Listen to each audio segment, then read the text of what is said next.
Meu quadro agora já tá mais completinho, olha só quanta informação eu acrescentei aqui. Depois eu vou focalizar bem ele para vocês poderem copiar, tá?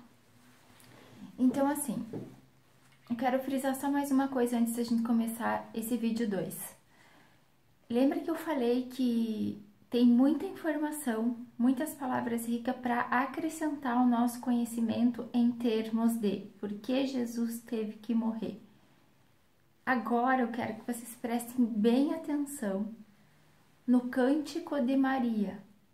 Lembra que a gente viu no vídeo 1 que ela foi visitar a prima dela foi cheia do Espírito Santo, Isabel, e falou sobre o Senhor que estava no ventre de Maria e que ela nem sabia que ele era Jesus, né? E não tinha nem como ela saber que Maria estava grávida, porque Maria tinha acabado de receber a revelação do anjo. Então, tudo isso foi obra do Espírito Santo. Mas aí, quando ela estava ali, ela profetizou um cântico, porque ela foi movida pelo Espírito de Deus para falar coisas que Deus nos deixou revelada para acrescentar com os textos dos profetas do Antigo Testamento.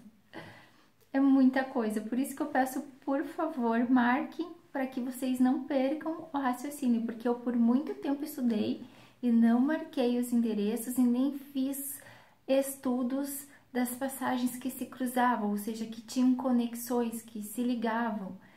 Elas estavam ligadas, interligadas, dizendo a mesma coisa com alguns fatos novos. Então, eu fiquei rodando muito tempo sem compreender. Então, por favor, marque. Então, abre ali a tua Bíblia, ainda em Lucas, capítulo 1. O Cântico de Maria começa no versículo 46, mas eu quero ler bem devagarinho com vocês, do versículo 50 até o 55, tá? Pega a tua Bíblia de papel e vamos lá, vamos ver.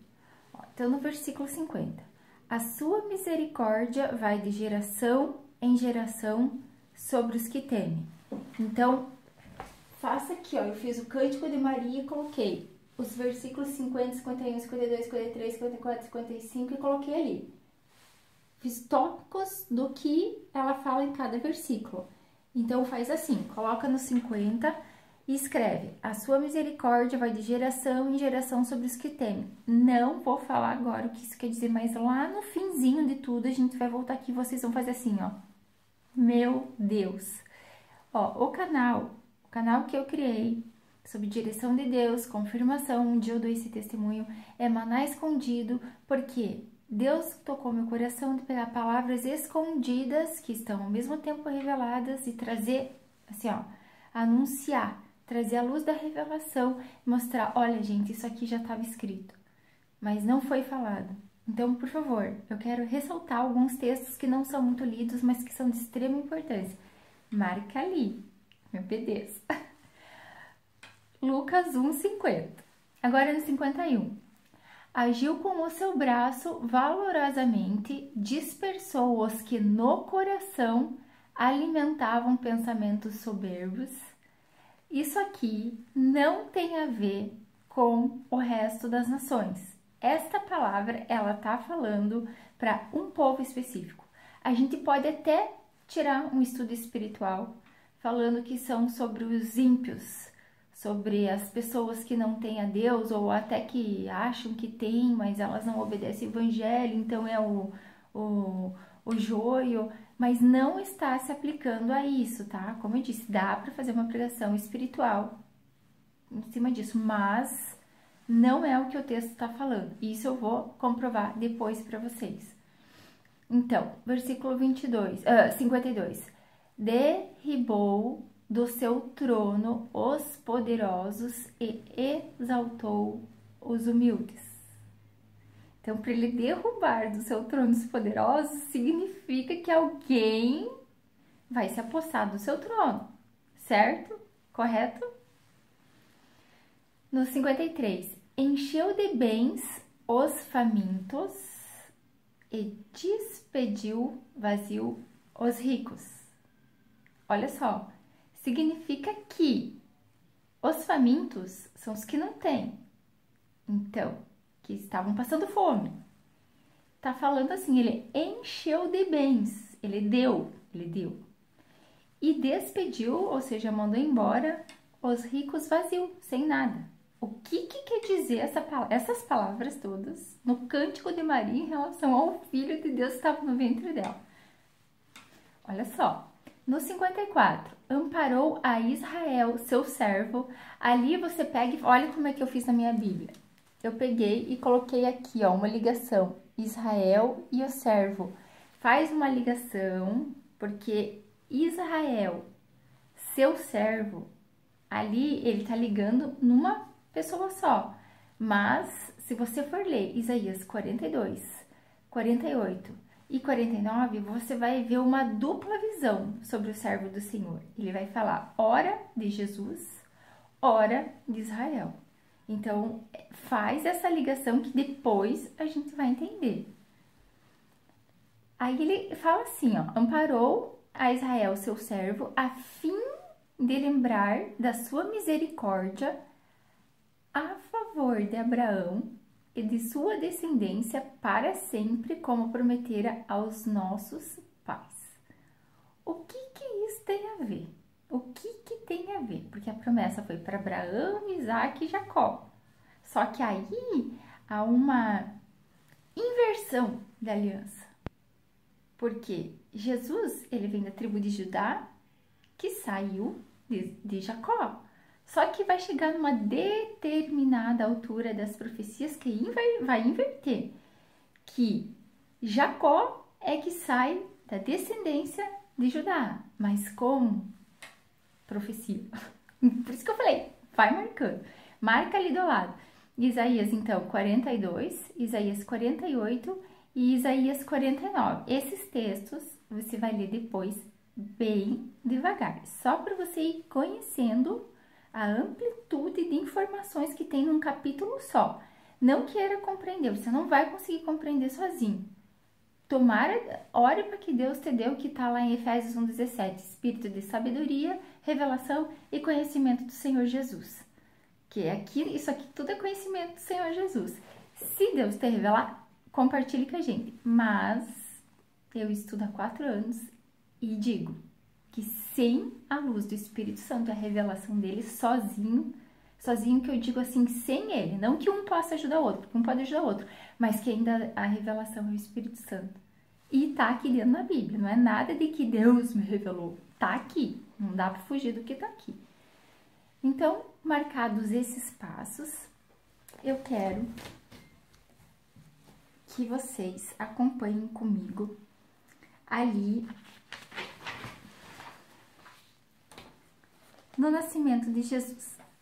Aqui o cântico de Maria, a gente por enquanto vai deixar de ladinho, tá? A gente só colheu essas informações e a gente vai deixar ali. Eu tenho alguns contextos, poucos contextos deles, que eu não gostaria de passar agora, para que vocês não se perdessem, a não ser desses 3 que eu falei em relação ao servo de Deus. Que uma hora fala de Jesus e uma hora fala de Israel. Então, agora nós vamos para o nascimento de Jesus. Que agora nós vamos fazer o seguinte. Nós vamos ali em Lucas, capítulo 2, tá? Vamos seguir uma ordem para que eu não me perca aqui conforme o meu estudo. Então, no Lucas 2, lembra que houve muita fala no Novo Testamento falando de Jesus da Galileia, que Jesus veio da Galileia, mas aquele que há de reinar teria que vir de Belém? Eu não sei como, eu acho que o povo não sabia, ou eu não sei como, mas para nós está revelado aqui o que aconteceu. Eu não sei se você já prestou atenção nisso, mas vamos acompanhar comigo ali em Lucas 2. Versículo 1. Naqueles dias foi publicado um decreto de César Augusto convocando toda a população do império para recensear-se, ou seja, fazer contagem, né? O primeiro recenseamento foi feito quando Quirino era governador da Síria. Eu não vou entrar nesse assunto agora. Todos iam alistar-se, cada um à sua própria cidade. José também subiu da Galileia, marque aí, subiu da Galileia. Lembra que eu mostrei que é lá perto do Mar da Galileia, para cima, lá no Reino do Norte? Lembra quando eles falavam, tu és samaritano e tens demônio? Porque ele veio lá de cima, lá da Samaria. Da cidade, então, ó, José também subiu da Galileia, da cidade de Nazaré. Lembra Jesus Nazareno? Para a Judéia, que é na parte de baixo. Lembra que eu mostrei no mapa? Ó, vou pegar aqui o mapa de novo para vocês, ó. Aqui tá Galileia, tá? Samaria para cá, o Reino do Norte, e para cá, o Reino do Sul. Então, ele veio daqui, ó, de Nazaré, e desceu até aqui em Jerusalém para fazer o recenseamento, na cidade de Belém, ó. Aqui, ele veio aqui, por isso que Jesus nasceu. Ele era daqui, mas ele nasceu aqui, gente, por causa do recenseamento que foi feito. Então, por isso que eu digo que... lembra que eu comecei a falar que eu disse assim, e eles falavam que não vem coisa boa de Nazaré, que o Cristo teria que vir de Belém, mas eles não sabiam que ele tinha nascido em Belém. Ele veio lá, conheciam ele como Jesus Nazareno, lá da Galileia, mas ele nasceu em Belém. Pega isso pra você, porque isso não é muito comentado, por mais que a gente saiba. São detalhes que a gente precisa acrescentar aos estudos. Então, ele fala ali, ó. Estando eles ali, aconteceu contemplarem-se-lhe os dias, e ela deu à luz a seu filho primogênito. Enfaixou-o e o deitou numa manjedoura, porque não havia lugar para eles na hospedaria. Então, marque isso aí também, que ela enfaixou a criança e colocou numa manjedoura, porque esse foi o sinal que Deus deu para os pastores que estavam vindo, que a gente vai ler agora, ó, no versículo 8. Havia naquela mesma região pastores que viviam nos campos e guardavam o seu rebanho durante as vigílias da noite. E um anjo do Senhor desceu aonde eles estavam, e a glória do Senhor brilhou ao redor deles. E eles ficaram tomados de grande temor. Isso acontece muito quando há uma manifestação divina, né? A gente vê vários casos na Bíblia das pessoas terem medo, e nossa, realmente deve ser muito forte. No versículo 10, o anjo, porém, lhes disse, não temas, eis que vos trago boas novas. Lembra do Evangelho, as boas novas? De grande alegria, que o será para todo o povo. É que hoje vos nasceu na cidade de Davi, lembra de Belém? O Salvador, que é Cristo, o Senhor. O Salvador, que é Cristo, o Senhor. Eu não puxei aqui porque não coube espaço, mas coloque mais uma, faça uma divisão e coloque os três pastores que Deus revelou para eles, que ele seria o Salvador, Cristo, o Senhor, da cidade de Belém, de Belém. Eis que isso será o sinal, encontrareis uma criança envolta em faixas e deitada numa manjedoura, que foi assim que Maria fez. Lembra que a gente acabou de ler, né? E subitamente apareceu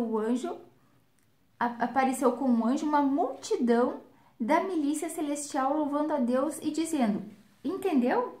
Apareceu um exército de anjos, de Deus, louvando, ó, glória a Deus nas maiores alturas e paz na terra entre os homens a quem Ele quer bem. Olha só, gente, que lindo. Isso é só Deus que faz. A gente nunca vai conseguir compreender essas coisas, mas olha a revelação toda que Ele deu para esses três pastores. Aí, se a gente for lá em Mateus 2, a gente continua essa história. Mateus 2, nós estávamos em Lucas 2, agora a gente vai para Mateus 2. Aqui ele fala, ele chama de magos, lá ele chama de pastores. Eu vou entender que são todos pastores. Magos da ideia de magia, né? Então, vamos aqui, ó. Mateus 2, no versículo 1. Tendo Jesus nascido em Belém da Judéia, em dias do rei Herodes, eis que vieram uns magos do Oriente a Jerusalém e perguntaram, onde está o recém-nascido rei dos judeus? Porque vimos a sua estrela do Oriente e viemos para adorá-lo.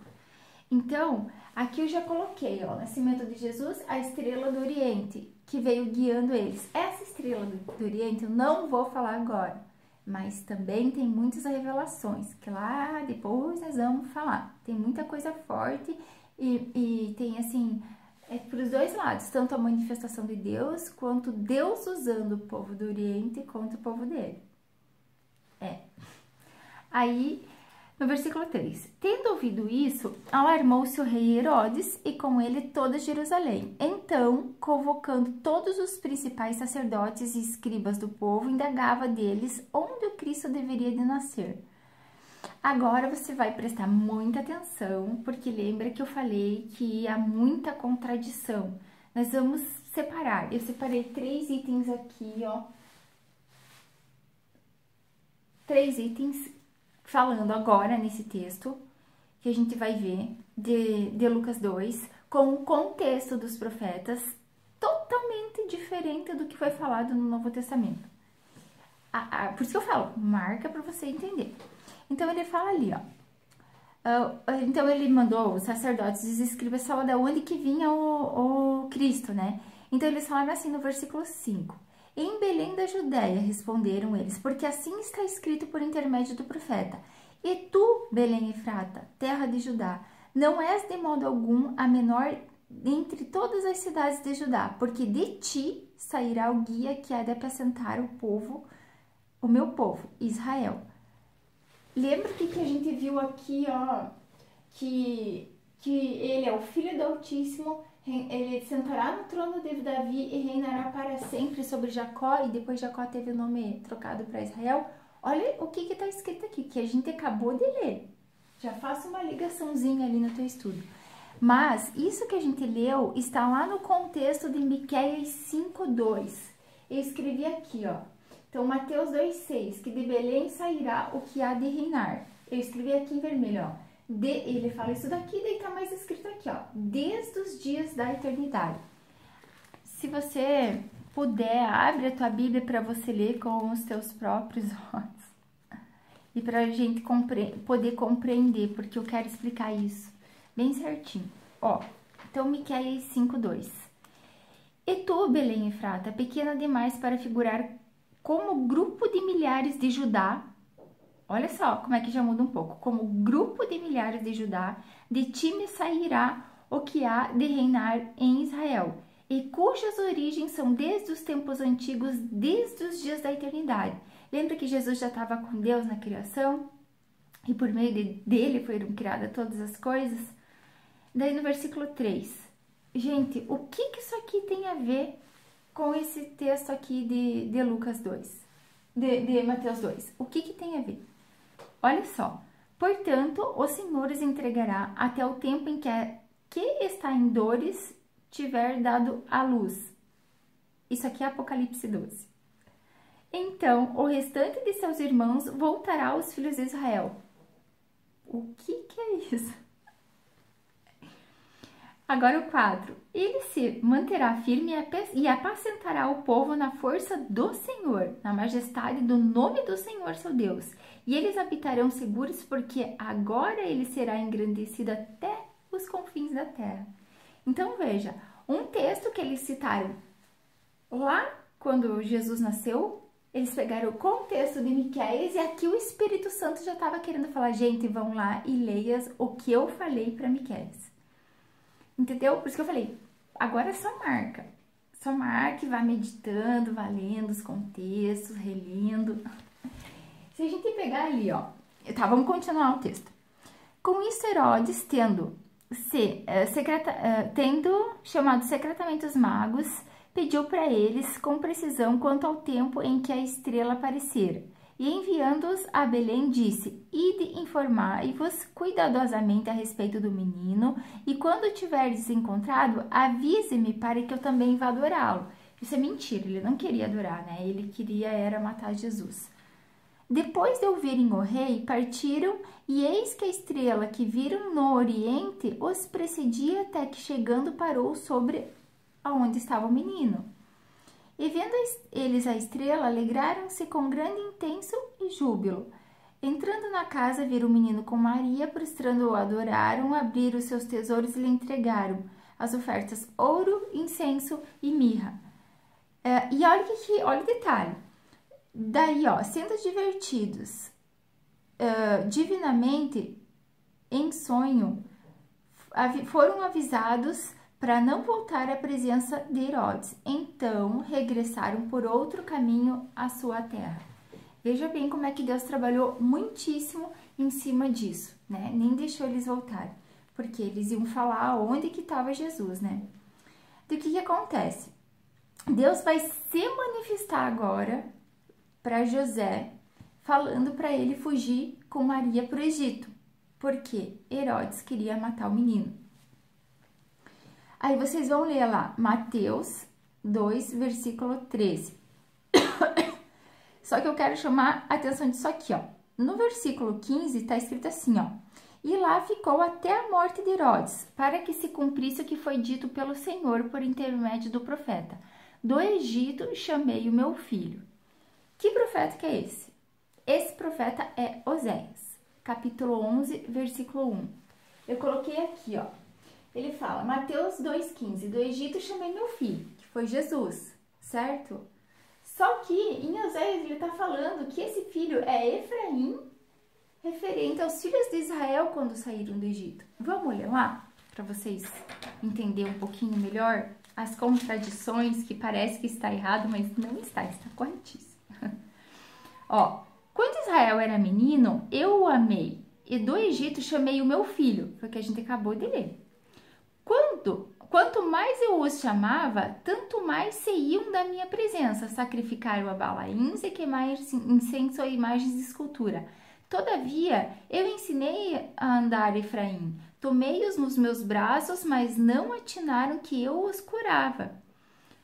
Atraí-os com cordas humanas e com laços de amor. Fui para com eles como quem alivia o jugo de sobre as suas queixadas e me inclinei para dar-lhes o que comer. Então, aqui ele está simbolizando a saída dos filhos de Israel do Egito. Mas o que tem a ver uma coisa com outra? Que loucura, né? Ai, eu queria poder falar agora, mas eu não quero falar porque eu quero que vocês pensem um pouquinho. Porque a hora que vocês receberem a revelação do que é isso, vocês vão conseguir compreender e ver um panorama bíblico de uma forma diferente. Então, voltando lá em Mateus 2, continua ali. Vendo-se iludido pelos magos, enfureceu-se Herodes grandemente e mandou matar todos os meninos de Belém e de todos os seus arredores, de 2 anos para baixo, conforme o tempo do qual com precisão lhe informara os magos. Então se cumpriu o que fora dito por intermédio do profeta Jeremias. Outra contradição aqui, ó.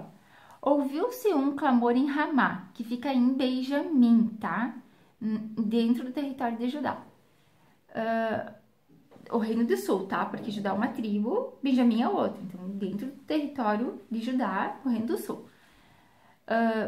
Ouviu-se um clamor em Ramá, pranto, choro e grande lamento. Era Raquel chorando por seus filhos e inconsolável porque não existem mais. Ele falou ali, ó, que se cumpriu o que foi dito por Jeremias. Isso aqui, ó, tá lá em Jeremias 31:15. Vamos abrir. Eu coloquei aqui, se você quiser fazer como eu fiz no meu, eu fiz um panorama, ó. Mateus 2,18, choro de Raquel em Ramá, porque os filhos dela não existem mais. Mas em 31:15, um pouquinho abaixo, ele diz, reprime o choro, pois os teus filhos voltarão da terra do inimigo. Mas como assim, se aqui tá falando que eles não existem mais? Como que vão voltar da terra do inimigo? É loucura, né? Por isso que a Bíblia diz que os povos falam que é loucura, mas para nós, que o evangelho é loucura, mas para nós é o poder de Deus, e realmente é. Então vamos ler lá, Jeremias 31:15. Assim diz o Senhor, ouviu-se um clamor em Ramá, pranto e grande lamento. Era Raquel chorando por seus filhos e inconsolável por causa deles, porque já não existem. Assim diz o Senhor, reprime a tua voz de choro e as lágrimas dos teus olhos, porque há recompensa para as tuas obras, diz o Senhor, pois os teus filhos voltarão da terra do inimigo. Há esperança para teu futuro, diz o Senhor, porque os teus filhos voltarão para os seus territórios. Meu Deus, e agora? Eu vou tentar explicar só um pouquinho para vocês. Quando ele fala de Raquel, ele está falando da segunda mulher de Jacó. Ela foi mãe de José e de Benjamim. quando ela deu à luz a Benjamim, ela teve muitas dores de parto. E Raquel é o símbolo de Judá. Deu para abrir um pouquinho o entendimento? Ou seja, quando ele fala que os filhos não existem mais, vai acontecer um novo latrocínio, que nem aconteceu ali.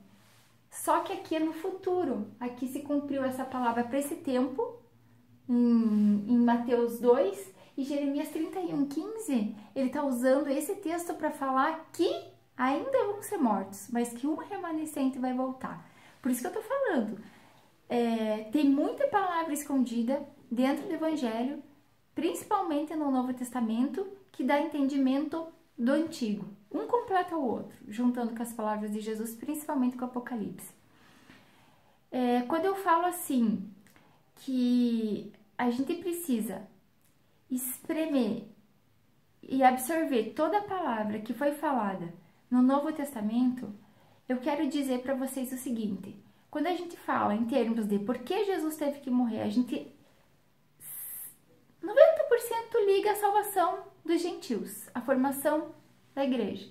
Mas a Bíblia nos fala exatamente o contrário, 90% a salvação do povo de Deus, Emanuel, e 10% dos gentios. Exatamente isso. E aí é essa versão e é essa visão que eu quero mostrar para vocês aqui. Por isso que eu falo, vai marcando, porque profecia não adianta. Tem que comparar textos e ir marcando. Eu vou ficar falando, vocês chata, vai marcando. Tá, daí depois disso daqui, vamos voltar lá em Mateus 2. Daí, deixa eu ver aqui a matança dos bebês, eu já falei.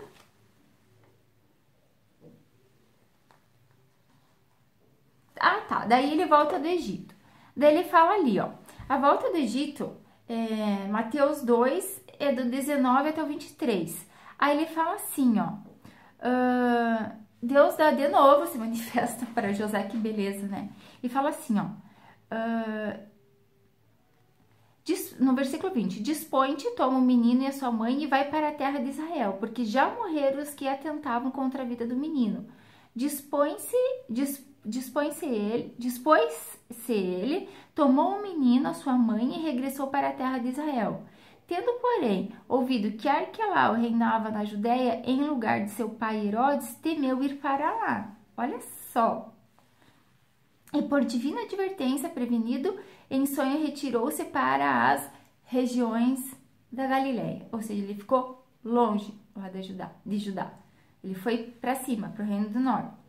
E foi habitar numa cidade chamada Nazaré, para que se cumprisse o que foi dito intermédio do profeta Isaías. E ele será chamado Nazareno. Que legal, né?